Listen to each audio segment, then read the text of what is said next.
Sutra Teratai yang menakjubkan bab 19 jasa kebajikan dari Guru Dharma Shin Fasyang Sutra Teratai episode 1659.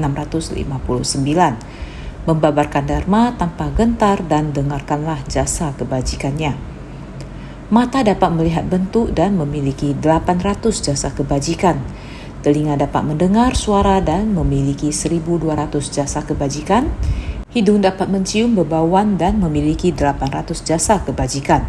Lidah dapat mengecap rasa dan memiliki 1200 jasa kebajikan. Tubuh dapat merasakan sentuhan dan memiliki 800 jasa kebajikan. Pikiran dapat mengetahui dharma dan memiliki 1200 jasa kebajikan. Beberapa hari ini selalu membicarakan tentang mata, telinga, hidung, lidah, tubuh, dan pikiran. Jika kehidupan kita terpisah dari akar indera ini, tidak ada kemampuan ini, bagaimana caranya kita bisa menjalani kehidupan kita? Namun dengan kemampuan dari akar indera ini, apa yang kita lakukan pada kehidupan kita adalah menambah kerisauan batin, melakukan karma buruk. Atau sebaliknya menggunakan akar indera ini, objek kesadaran ini untuk menganalisa para makhluk di dunia agar bersatu dengan dharma, untuk memahami dunia kesadaran. Jika bisa demikian, maka kemampuan ini memiliki jasa kebajikan. Namun jika bukan, hanya menggunakan batin makhluk awam kita menggunakan 6 indera ini bersentuhan dengan objek, maka kita melalui hari-hari dengan sangat mediocre. Dan di dalam keawaman ini batin kita bergejolak, melakukan segalanya dan merupakan diri sendiri. Kehilangan diri sendiri seperti ini, dari kelahiran demi kelahiran tidak akan bisa kembali ke kesadaran hakiki. Sehingga hanya dengan dari akar indera ini, jika kita tidak bersungguh hati, kehidupan kita akan menjadi sangat mudah terjerumus, terpuruk. Oleh karena itu, jangan meremehkan Buddha Dharma dalam kebiasaan kita sehari-hari. Tindakan apapun, organ apapun, akar fungsi pemakaian apapun, oleh karena itu kita harus senantiasa mengamati tubuh ini. Senantiasa ingat, tubuh kita, setiap orang, rupa dan perilaku kita, gerakan, perasaan, dan arah tujuan kita. Ini ada dalam rupa, perasaan, persepsi, dorongan, karma, dan kesadaran. Ini juga tidak terlepas dari akar sentuhan dengan objek kita, masuk ke dalam kondisi batin kita, mengungkapkan segala apa yang kita ciptakan. Nama sebutan ini, perasaan kita, semua juga berada di antara kehidupan sehari-hari.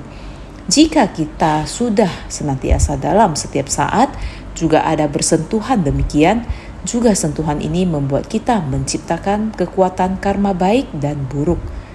Adalah di dalam ini, mohon semuanya sepenuh hati merenungkannya, pergi menghayatinya. Sebutan nama ini dengan kita muncul di dalam kondisi kehidupan kita. Seandainya sudah bersungguh hati, demikian Buddha Dharma bisa mendekat. Sudah bisa mendekati Buddha Dharma kehidupan sehari-hari. Kalau kita tidak bersungguh hati, demikian Buddha Dharma akan jauh meninggalkan kita. Oleh karena itu, mau semua orang hendaknya bersungguh hati, maka mata dapat melihat bentuk. Dia hanya mempunyai 800 pahala. Ingat, di bagian depan membahas tentang mata. Walaupun pahalanya hanya 800, juga membuat hati kita, kondisi yang dilihat melalui mata hati, kita sangat banyak menggerakkan jasmani dan niat di sekitar kita. Maka mata ini di manusia awam disebut bidang pandangan. Mata dapat melihat berapa jauh, sedangkan bidang pandangan kita ada berapa jauh. Segala hal yang dilihat, apa dapat dirangkul atau tidak masuk ke dalam penglihatan, tidak mengakuinya. Apakah dapat diterima atau tidak dapat menerima? Apakah kalian berpikir ini semua adalah fungsi dari mata atau bukan fungsi dari mata? Sebenarnya kemampuan dari mata atau kemampuan dari niat atau kemampuan dari penyerapan, ini kalian perlu memikirkannya dengan sungguh-sungguh. Mata adalah merupakan mata daging duniawi.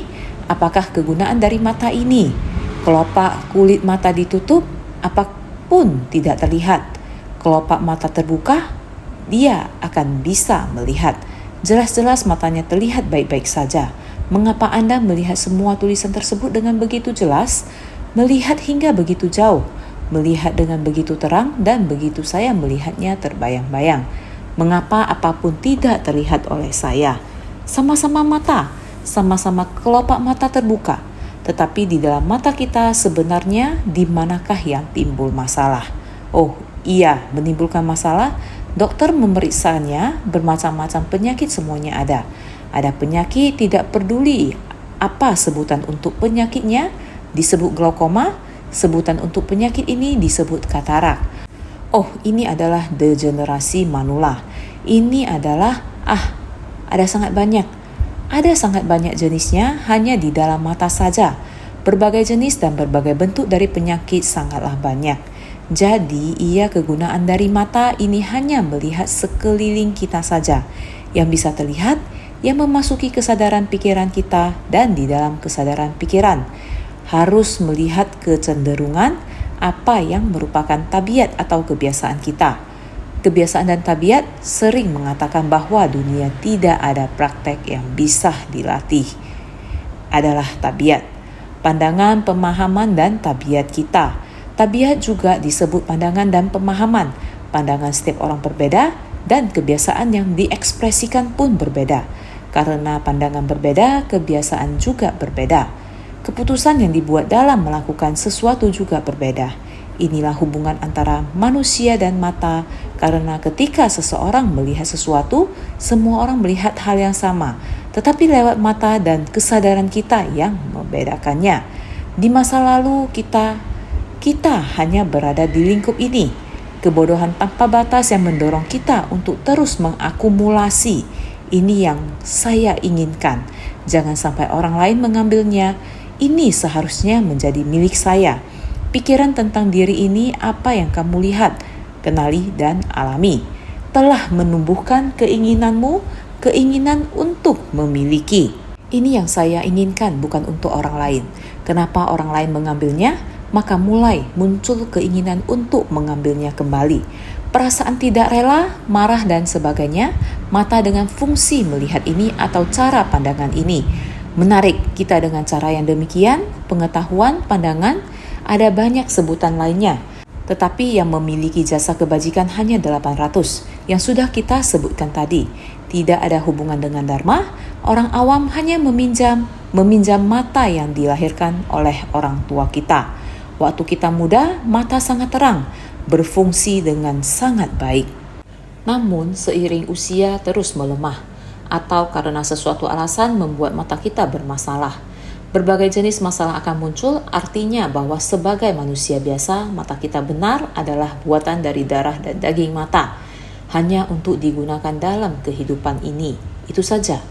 Dia tidak membuat pahala apa-apa, hanya pandangan seperti biasa, berbuat seperti biasa, menciptakan karma. Inilah mata manusia awam, fungsi mata orang biasa. Mata yang sejati adalah mata batin kita. Mata batin adalah mata dewa, mata dharma, mata kebijaksanaan, dan mata Buddha. Ini baru sesungguhnya mata batin yang masuk ke hati kita. Mata batin ada yang dalam dan dangkal. Mata dewa memiliki kesadaran pikiran yang lebih jernih, dapat memahami dan menganalisa tabiat manusia awam. Tabiat orang ini begini, jangan berhitung-hitunganlah. Mata dewa seperti ini tidak akan terhalang oleh pendapat antar manusia. Mata dewa dapat melihat dengan sangat jelas tabiat manusia, bisa melihat lebih luas dan lebih jelas. Jangan karena berbagai jenis dan bentuk sehingga menciptakan risau dan akhirnya menodai hati dan mata batin kita. Bagaimana dengan mata kebijaksanaan? Lebih berkemampuan, setiap orang pada dasarnya memiliki sifat Buddha, segala prinsip kebenaran dianalisa secara menyeluruh hingga akhirnya adalah kosong. Kita tidak perlu memperkirakan apa yang ada dan apa yang tidak ada. Yang ada dan yang tidak ada, kita hanya melihatnya dengan jelas. Ternyata setelah dianalisa, akhirnya menjadi tidak ada. Sesama manusia saling bertikai. Orang ini mempunyai jalinan jodoh dengan saya mencintai orang ini sehingga saya ingin tinggal dan berkegiatan bersamanya. Ataupun mereka hanya milik saya sendiri, sehingga menyebabkan banyak duka, suka, sedih, dan bahagia di dunia. Apakah membuat kita sedih? Apakah membuat kita sukacita? Apakah membuat kita menderita? Apakah membuat kita bahagia? Ini semua berada di dalam mata batin makhluk awam. Lalu bagaimana dengan mata kebijaksanaan? Aduh, manusia ini. Sebaik apapun hubungan antara sesama orang, pada akhirnya akan mengikuti hukum alam dan akan hilang. Apakah cinta itu? Kita perlu melatih diri, membina menjadi makhluk yang tercerahkan. Bodhisatwa muncul dikarenakan ada makhluk yang menderita. Masuk ke kerumunan orang banyak, ketika hendak membimbing para makhluk, namun tidak ada makhluk yang dapat dibimbing. Karena setiap orang pada dasarnya memiliki sifat Buddha. Siapa yang membimbing siapa? Tidak ada makhluk yang dapat dibimbing. Hanya saja kita sekarang, sebab dan kondisi telah menyatu. Ketika mereka menderita, ada masalah yang tidak dapat diselesaikan. Kita mempunyai jalinan jodoh ini. Dengan jalinan jodoh masuk ke kerumunan orang banyak, meringankan penderitaan bagi mereka yang membutuhkan. Dan penderitaan ini disebabkan oleh akumulasi dari sebab dan kondisi. Jika sebab dan kondisi ini bisa dikesampingkan, maka tidak akan ada apapun. Tetap saja kosong, baik perasaan, cinta, orang, masalah, benda. Berbicara banyak hal, tetapi ketika kita menganalisanya dengan kebijaksanaan, sebenarnya tidak ada apa-apa. Tidak ada apa-apa, semua orang berdebat hanya karena satu hal. Dari sudut pandang orang bijak dan katakan, kedengarannya seperti ini dan ini. Tapi tidak masalah, menganalisanya tidak ada apa-apa. Jadi ini tidak masalah, ini adalah kebijaksanaan. Oleh karena itu, dengan mata kebijaksanaan, setelah dianalisa ternyata tidak ada apa-apa, sehingga disebut kosong. Kalau kita berbicara sebagai makhluk awam, mata kebijaksanaannya seperti ini. Bagaimana dengan mata Buddha? Mata Sang Buddha bahkan lebih melampaui. Tidak terbatas pada orang, benda, dan masalah. Tidak berada dalam batas-batas dunia ini. Sang Buddha berdasarkan segala sesuatu di antara langit dan bumi, termasuk alam semesta dan lain-lain. Sangat banyak, tidak dapat dihitung. Oleh karena itu, Buddha sering menggunakan debu dan pasir untuk menganalisa dunia yang tidak dapat dihitung. Sang Buddha karena kondisi batinnya sudah mencakup semuanya, tidak dapat menghitung dunia seperti ini. Jadi kita harus sangat jelas, telinga dapat mendengar dan mendengar suara apa yang didengarnya. Suara gaduh di dunia bukan? Suara gaduh di dunia telah disaring. Segera dari masalah-masalah ini terdengar prinsip kebenarannya. Banyak suara gaduh melewati telinganya, seperti setiap kalimat adalah dharma yang menakjubkan. Baik itu perkataan buruk atau perkataan jahat, atau perkataan baik atau dharma baik. Setelah melewati akar pendengarannya, mendengar maka akan dianalisa sampai dharma menakjubkan tertinggi. Ini semua menjadi dharma Buddha, dharma pencerahan, menggunakan dharma pencerahan untuk mendengar suara dunia. Ini adalah mengembangkan kebijaksanaan. Ini adalah telinga. Walaupun suaranya tidak akan terhalang oleh lingkungan, hanya jauh dan dekat saja, namun suara yang jauh itu tidak peduli bagaimana kita menggunakan teknologi untuk membantu kita mendengarnya saat ini atau mendengarnya dari mulut ke mulut. Saat ini letakkan sesuatu yang kecil di telinga Anda. Dengan sendirinya saya tidak mengerti bahasa Taiwan. Saya mendengarnya. Sesuatu yang kecil itu diletakkan di telinga saya, maka akan menjadi bahasa Inggris. Menjadi berbagai segala macam ribuan bahasa di dunia. Tipe berbeda setelah diterjemahkan alat penerjemah kecil di telinga yang lebih hebat lagi sekarang adalah komputer. Anda menulis dalam bahasa Mandarin dan itu akan diterjemahkan secara alami untuk Anda. Apakah Anda ingin menerjemahkannya ke dalam bahasa Inggris atau Anda ingin mendengarkan bahasa Mandarin dari bahasa Inggris? Baik itu tulisan ataupun mendengar suara dari tulisan, ini semua dapat didengar. Semua memungkinkan kita untuk memahami segalanya. Telinga jauh lebih jernih daripada mata. Bagaimana dengan akar indera hidung? Kegunaannya hanya untuk bernafas dan mencium. Fungsi terbesarnya adalah membantu hidup kita.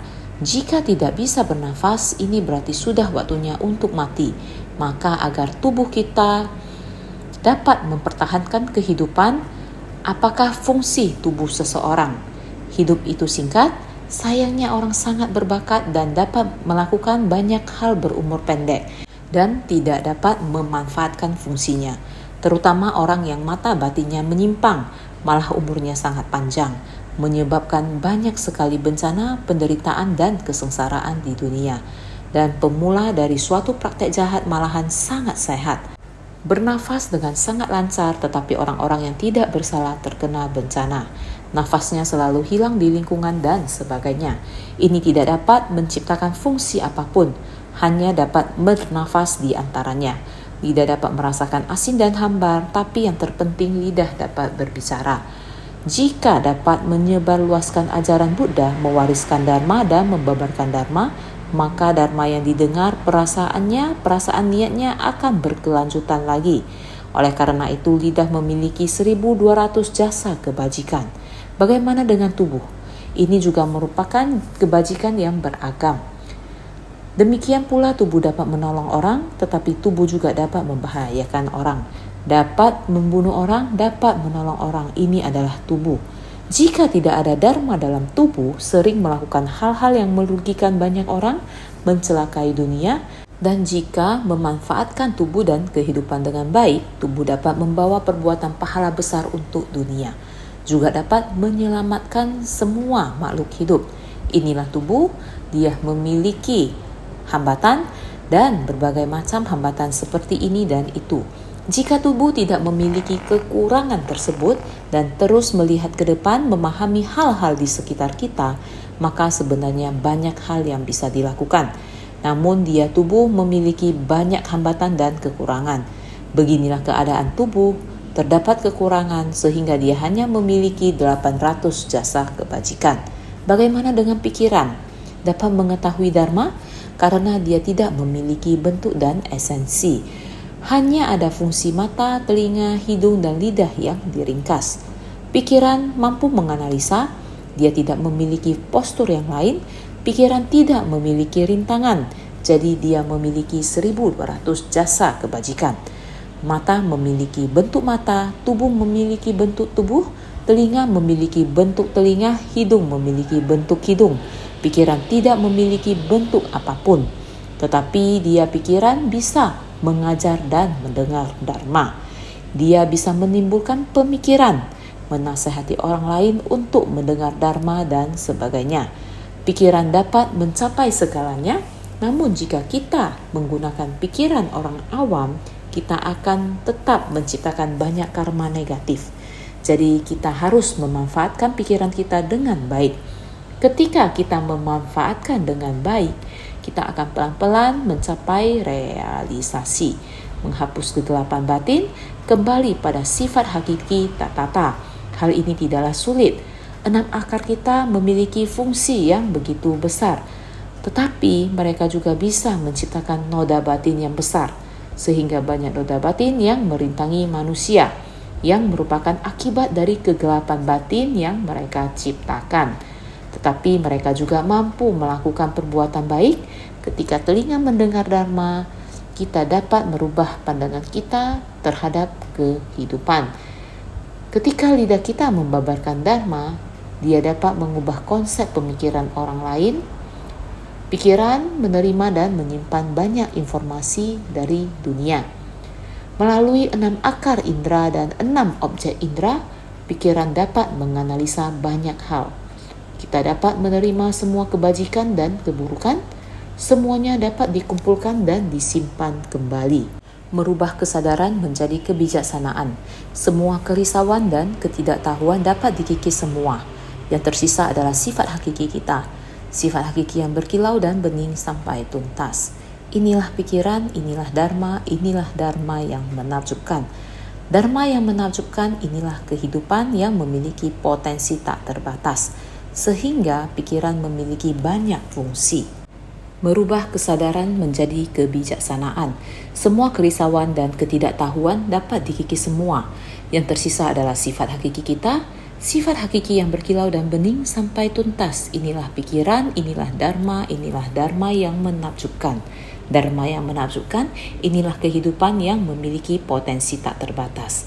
Sehingga pikiran memiliki banyak fungsi. Jasa kebajikan atau pahala yang diciptakannya. Niat pikiran adalah hal yang paling penting. Oleh karena itu, kita tidak boleh mengabaikannya.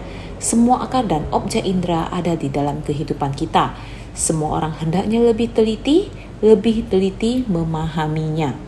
Ke bawah sampai neraka Avici dan ke atas sampai surga akan nista.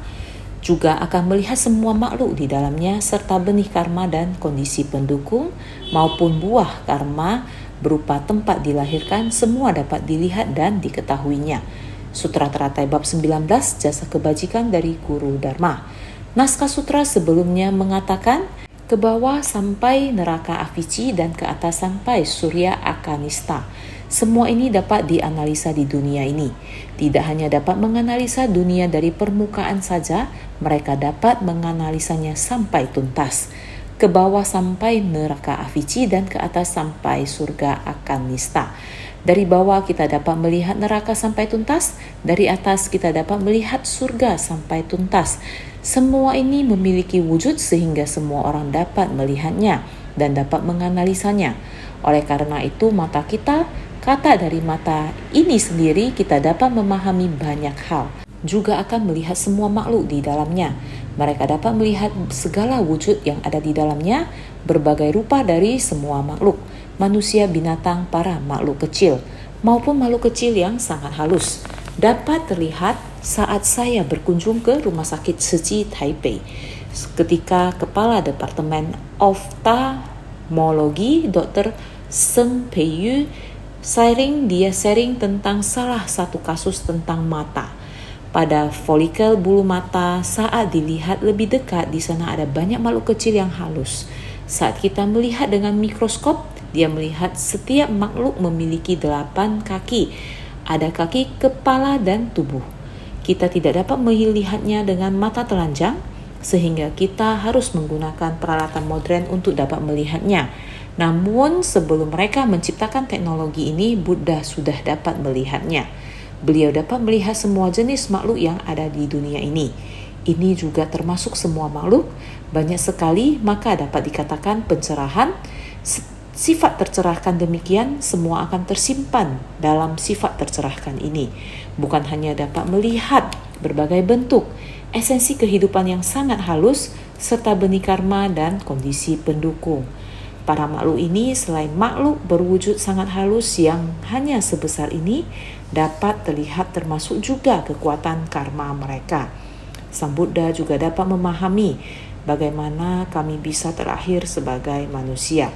Wujud sebagai manusia adalah seperti ini, apakah dapat disebut yang paling besar? Tidak. Ada dinosaurus yang sangat besar, ada juga gajah lebih besar dari manusia beberapa kali. Tubuh fisik gajah, kuda, kerbau lebih besar dari kita. Yang demikian, berbagai jenis makhluk hidup memiliki benih karma dan kondisi pendukung sesuai dengan wujudnya.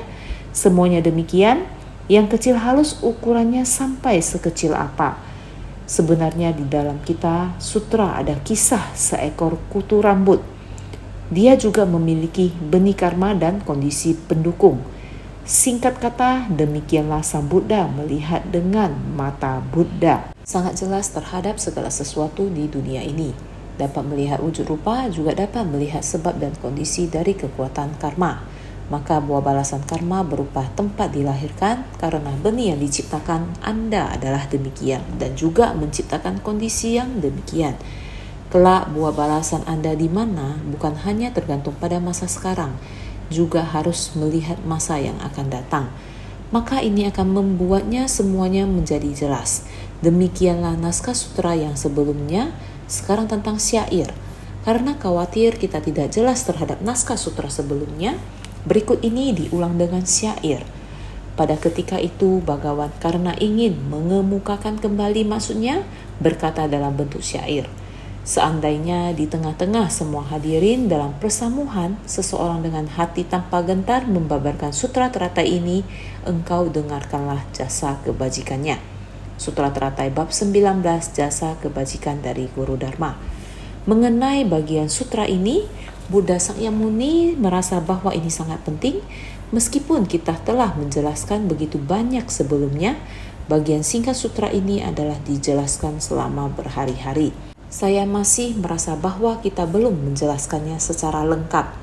Meskipun saya merasa bahwa kita belum selesai menjelaskannya dan masih banyak lagi yang harus dijelaskan, kita tidak dapat menjelaskannya secara menyeluruh dalam kebijaksanaan Buddha. Setelah menjelaskan dalam bentuk prosa yang panjang, beliau berkata, "Di sini saya akan mengingatkanmu, saya akan mengulangi apa yang telah saya katakan sebelumnya dengan cara yang lebih pendek dan lebih jelas, agar Anda dapat mengerti." Jadi beliau mengulangi setiap bagian sutra sekali lagi dalam bentuk syair agar kita dapat dengan mudah mengingatnya dan menyebarkan serta melafalkannya. Ini adalah kebijaksanaan Buddha, jadi setiap bagian penting mengingatkan kita untuk mengingat. Jadi pada ketika itu Bhagawan karena ingin mengemukakan kembali maksudnya berkata dalam bentuk syair, seandainya di tengah-tengah semua hadirin dalam persamuhan, dalam bentuk syair, seandainya di tengah-tengah semua hadirin dalam persamuan, seseorang dengan senang hati tanpa gentar membabarkan sutra teratai ini, engkau dengarkan jasa kebajikannya.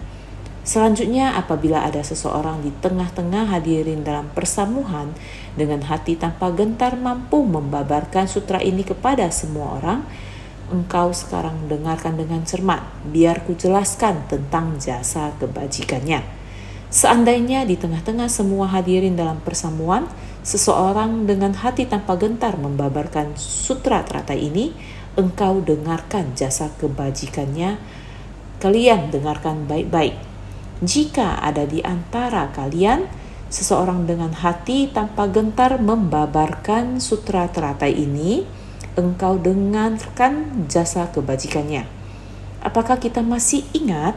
Dari awal bagian dari bab jasa kebajikan dari Guru Dharma, kita terus diingatkan untuk mendengarkan Dharma.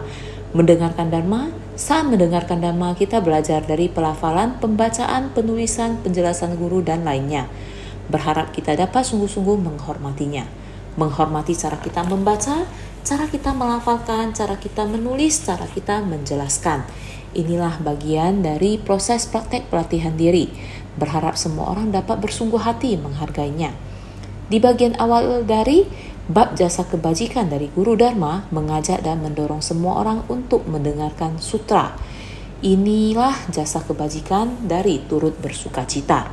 Saat kita menerima, mengajak dan melihat orang untuk mendengarkan sutra, kita juga turut bersukacita. Melihat orang lain mendengarkan Dharma dengan mendalam juga merasakan sukacita. Kita juga ikut bersukacita dan lainnya. Bagian ini berkaitan dengan ajaran pada bagian sebelumnya. Penting bagi kita untuk memahami hubungan ini. Kita perlu mengingat bahwa berada di tengah kerumunan orang banyak, pahala jasa kebajikan dari turut bersukacita, mengajak dan mendengarkan adalah hal yang sangat bernilai. Bahkan jika Dharma bisa diteruskan kepada 50 orang.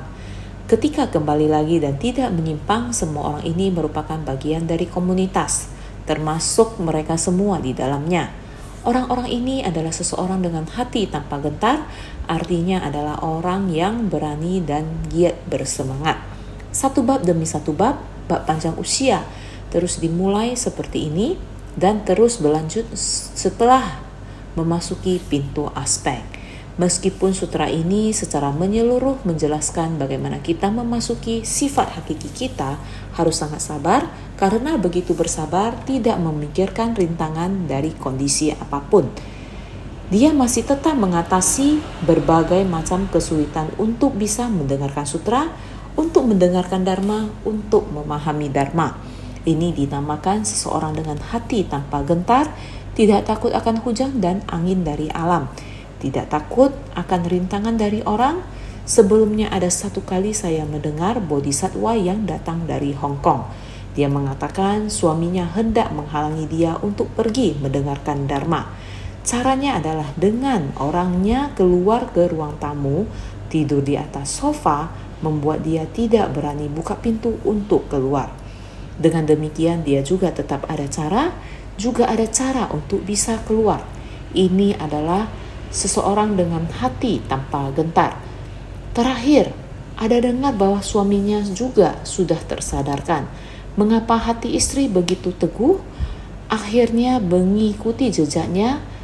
Terakhir mendengar semua orang begitu tenang saat mendengarkan. Coba saya dengar dari luar, ini juga tidak salah, jadi akhirnya tidak menghalangi dia lagi. Bahkan belakangan melihat istri ada perubahan, berubah sampai dia tidak lagi membicarakan istrinya.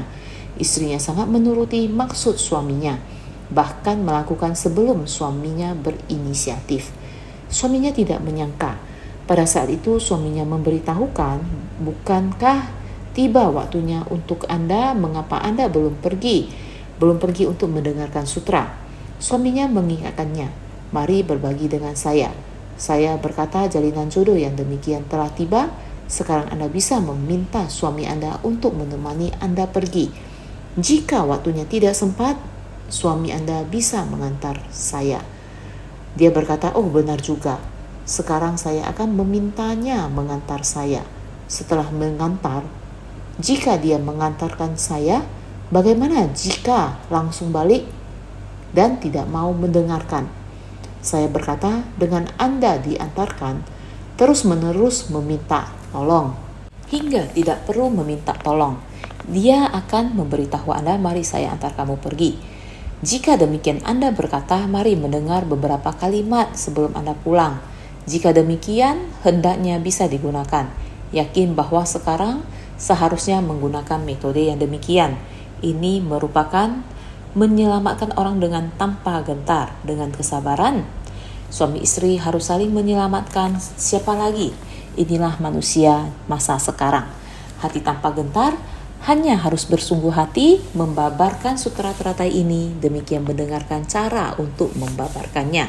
Lingkungan apapun kita atasin untuk mendengar sampai pikiran terbuka dan menjadi paham. Tanda dari keyakinan dan pemahaman yang mendalam bila kita dapat mengatakannya sendiri pada orang lain.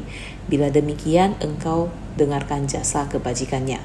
Kamu baik-baik mendengar, mengatasi dahulu, lalu menerima. Setelah menerima, giat bersemangat. Setelah giat bersemangat, bisa mengatakannya.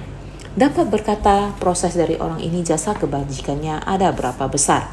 Kamu harus bersungguh hati mendengarnya, sehingga selanjutnya apabila ada seseorang di tengah-tengah hadirin dalam persamuhan, dengan hati tanpa gentar mampu membabarkan sutra ini kepada semua orang. Engkau sekarang dengarkan dengan cermat, biar ku jelaskan tentang jasa kebajikannya. Seterusnya akan mengatakan jasa kebajikan itu, tentu saja kita sekarang akan baik-baik mendengarnya. Berkata dalam bentuk syair, baik ini kita mulai akan memikirkannya. Permulaan dari bab jasa kebajikan dari guru Dharma, bab sebelumnya dari bab sebelumnya, dari bab sebelumnya lagi saling berkaitan memasuki aspek pokok. Kita manusia awam bagaimana bersentuhan dengan sifat mendasar Buddha. Batin manusia awam kerisauannya berlapis-lapis. Bagaimana mencapai kemurnian yang tiada tercemar. Kita harus terus-menerus mencucinya dalam Dharma. Dharma bagaikan air, sehingga persilahkan semua orang, air Dharma harus mulai dipancarkan dalam batin. Pancarkan keluar air Dharma kita, menjadikan kerisauan kita di masa lalu selapis demi selapis dicuci. Ini untuk mengingat kembali sutra yang kita dengar dahulu. Salah satunya pokok itu Dharma yang paling menakjubkan. Demikian berharap semua senantiasa lebih bersungguh hati.